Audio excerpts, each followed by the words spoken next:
The evening sun burned low, sinking into the horizon and bleeding crimson light across the open plains. Long shadows stretched over the ranch land, and the dry grass rustled softly in the cool wind that carried the smell of dust and sage.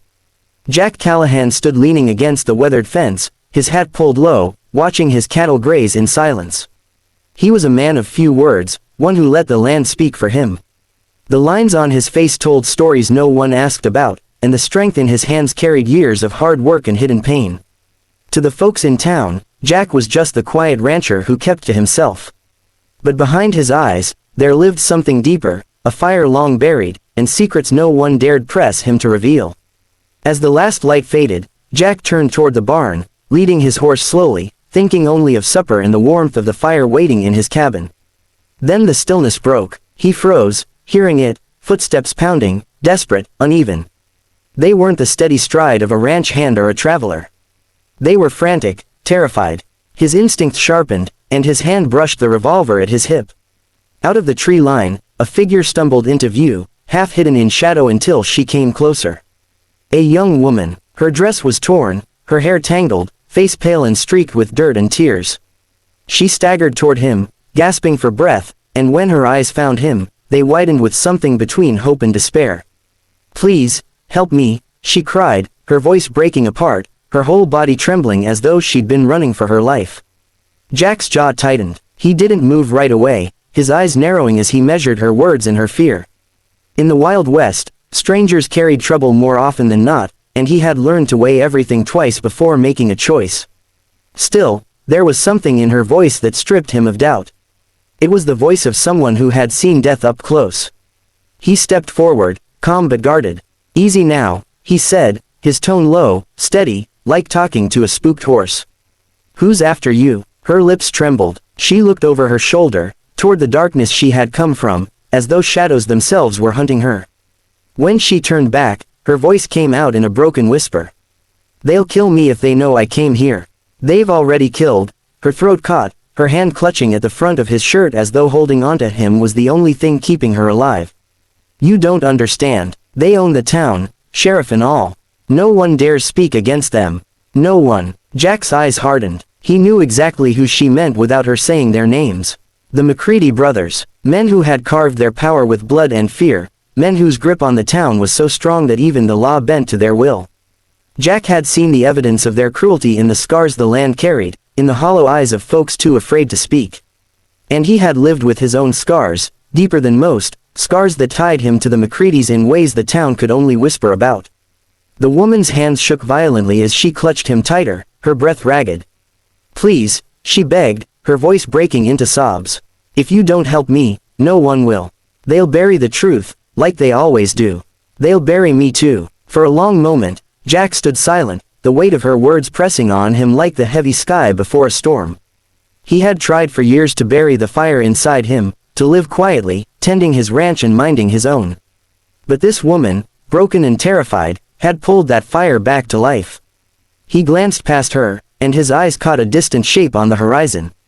Dust rising, riders coming fast. His instincts clenched. Whoever she was running from, they were already close. His hand closed around the grip of his revolver, but it wasn't fear that drove him.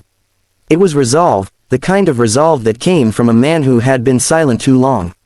He looked back at the woman, her wide eyes searching his for an answer. "You're safe here," he said at last, his voice heavy, almost like a vow.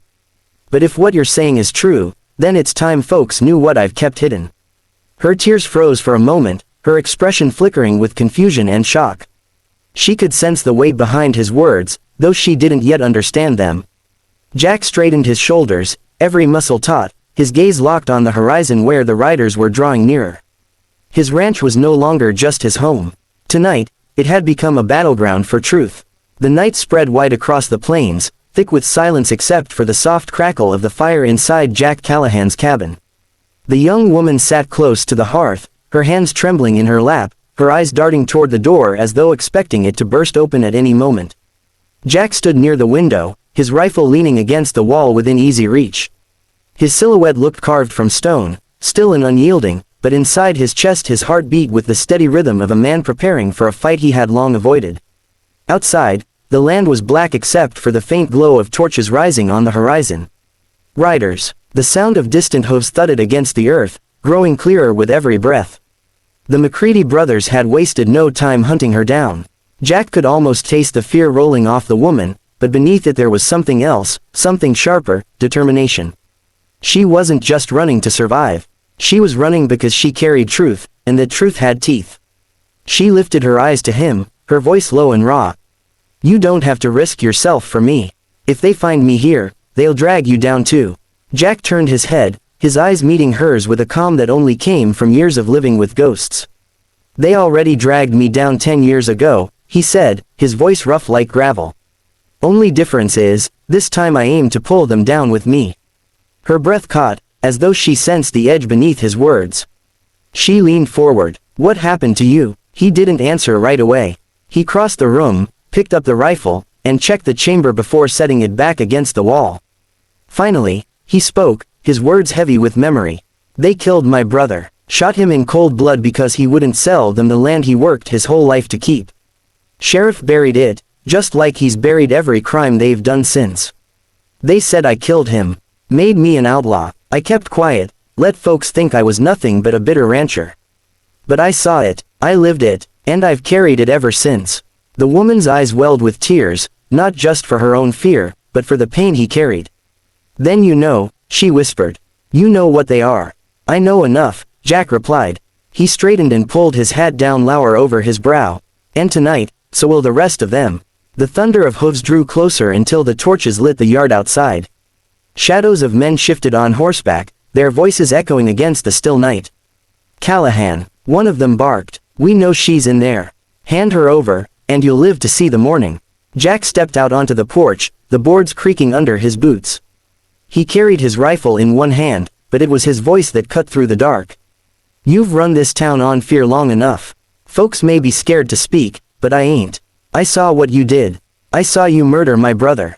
And now she's seen it too. Tonight, you can't hide it no more." The riders shifted, uneasily. They weren't all cut from the McCready mold, some were hired hands, others too afraid to refuse. But Jack's words settled on them like a weight they hadn't expected to carry. "You think you can stand against us alone?" snarled one of the McCready brothers, pushing his horse forward. "One man and some frightened girl." Jack's voice rose like a whip. "One man with the truth is worth more than a dozen cowards hiding behind lies. You kill us, and every whisper will turn into a shout. You can't bury the truth forever." The woman appeared beside him then, stepping onto the porch despite the tremor in her legs. She lifted her chin, her voice trembling but loud enough to carry. "I saw you kill that miner. I saw the sheriff hide the body. I'll tell it before the court, before the people, before God himself if I have to. You can't silence us both." The McCready leader's face twisted with rage, his hand twitching toward his gun.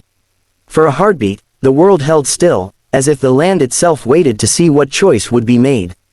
Jack raised his rifle, not aiming at the men but at the sky. He pulled the trigger, and the shot cracked through the night, echoing across the plains like thunder. The horses reared, the men startled, and the silence that followed carried more weight than the gunshot itself. Jack lowered the rifle slowly, his voice calm but edged with iron. "That was a warning. You want to test me, you'll find out the truth speaks louder than bullets. But if you're smart, you'll think twice before standing with murderers." The torches flickered as doubt spread among the riders.